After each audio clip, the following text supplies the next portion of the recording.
ভোল বদলে এবার রাজ্য বিজেপি বলছে সংখ্যালঘুকেও চাই, মানে মুসলমানদেরও চাই। এই বিষয়টা নিয়েই আজকে আমাদের বিশেষ প্রতিবেদন।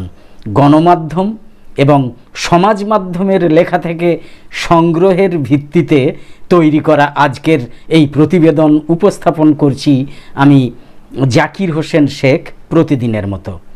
ভোল বদলে এবার রাজ্য বিজেপি বলছে সংখ্যালঘুকেও চাই। তার মানেই হচ্ছে রাজ্যে বিজেপির অবস্থান আসলে কোনোভাবেই নীতিগত নয়। কোনো একটা নীতির উপরে তাদের অবস্থান স্থির নেই। ভোটের তাগিদে বদলে বদলে যায় সেই অবস্থান। বিজেপির রাজ্য নেতৃত্বের ভোল বদল সেই সত্যটাকেই তুলে ধরছে। গত লোকসভা নির্বাচনে পশ্চিমবঙ্গে ধাক্কা খাওয়ায় শুভেন্দু অধিকারীর বিষ নজরে পড়েছিল সংখ্যালঘু সম্প্রদায়। এতই রুষ্ট হয়েছিলেন তিনি যে খোদ প্রধানমন্ত্রী নরেন্দ্র মোদীর সবকা সাথ সবকা বিকাশ নীতিকেও বদলে দেওয়ার পক্ষে সওয়াল করেছিলেন। তার পাল্টা স্লোগান ছিল, জো হামারা সাথ হ্যায় হাম উনকা সাথ হ্যায়। মুসলিম বাদ দিয়ে শুধু হিন্দু ভোটকে আপন করে পশ্চিমবঙ্গে এগিয়ে চলার দিক নির্দেশ করেছিলেন তৃণমূল থেকে বিজেপিতে যোগদানকারী শুভেন্দু অধিকারী। তারপর থেকে সংখ্যালঘুদের এড়িয়েই চলছিল রাজ্য বিজেপি। অন্য নেতারাও, বিশেষ করে প্রাক্তন রাজ্য সভাপতি সুকান্ত মজুমদার নানাভাবে হুমকিও দিতেন। সুকান্ত মজুমদারকে এমন কথাও বলতে শোনা গিয়েছে যে রাজ্যের শাসক দলের কথায় চললে গুলিও খেতে হতে পারে। আর বিজেপির আইটি সেল তো সুযোগ পেলেই সংখ্যালঘু সম্প্রদায়কে তাচ্ছিল্য বা ব্যঙ্গ, এমনকি আক্রমণ করতেও ছাড়ত না। এখনও সেই আইটি সেলের অবস্থানটা বজায় আছে।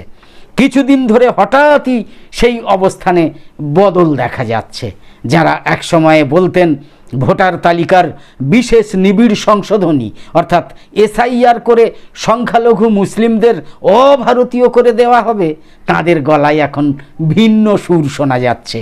শুভেন্দু অধিকারী এবং সুকান্ত মজুমদার দুজনকেই জোর গলায় বলতে শোনা যাচ্ছে যে এসআইআর হলেও ভারতীয় মুসলিমদের কোনো ভয় নেই, তারা ভোটার তালিকায় থেকে যাবেন।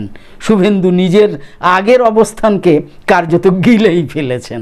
বলছেন, আমি বলিনি যে মুসলিম ভোট চাই না, আমি বরং বলেছিলাম যে মুসলিম ভোট পাই না।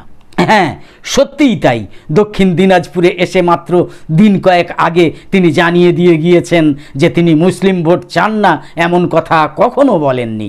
বরং তার গলায় আক্ষেপ ঝরে পড়েছে। তিনি বলেছেন মুসলিম ভোট আমরা পাই না, যাতে স্পষ্ট যে মুসলিম ভোটে এবার নজর পড়েছে বিজেপি নেতৃত্বের।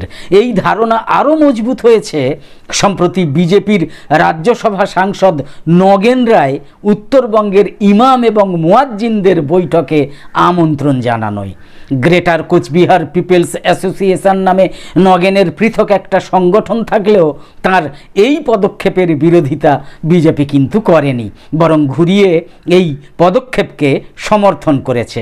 সরাসরি দলের পক্ষ থেকে মুসলিম ধর্মের ইমাম, মুসলিম ধর্মের মুয়াজ্জিন প্রমুখ পদাধিকারীদের সঙ্গে বৈঠক অন্য ধর্মের ভোটদাতাদের প্রতি ভিন্ন বার্তা দিতে পারে বলে সম্ভবত নগেনকে শিখণ্ডি খাড়া করে বিজেপি নেতৃত্বের এই পদক্ষেপ বলে মনে করা হচ্ছে।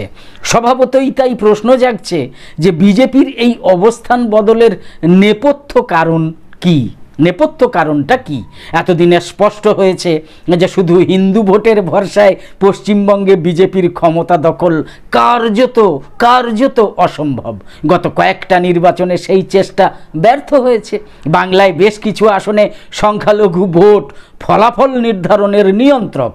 উত্তরবঙ্গে তুলনায় বিজেপির আসন সংখ্যা বেশি হলেও শুধু হিন্দু ভোট এর চেয়ে বেশি ভালো ফল নাও দিতে পারে। অথচ বাংলায় সরকার গড়ার মতো সংখ্যাগরিষ্ঠতা পেতে হলে আসন সংখ্যা এখনকার চেয়ে অনেক বাড়ানো প্রয়োজন। এসআইআর করে যে সংখ্যালঘু মুসলিম ভোটারদের ঝেঁটিয়ে বাদ দেওয়া যাবে না, সেটা ইতিমধ্যেই নানা সমীক্ষায় কিন্তু বুঝে গিয়েছে বিজেপি নেতৃত্ব। মনে হতেই পারে যে সেই কারণে মুসলিম ভোটের একাংশকে কাছে টানতে এখন ভারতীয় মুসলিম এবং বাংলাদেশি অনুপ্রবেশকারী বিভাজনের কৌশল গ্রহণ করছেন শুভেন্দু সুকান্তরা। শুধু মুসলিম বিদ্বেষের বা মেরুকরণের পথ থেকে কিঞ্চিত অপসারণ সেই কারণেই উত্তরবঙ্গের অনেক কেন্দ্রে সংখ্যালঘু, বিশেষ করে নস্য শেখরা বছরের পর বছর ধরে বংশ পরম্পরায় বাস করছেন। তাদের অধিকাংশের নাগরিকত্বের প্রমাণ এবং বসবাসের অকাট্য নথিপত্র রয়েছে, ডকুমেন্ট রয়েছে।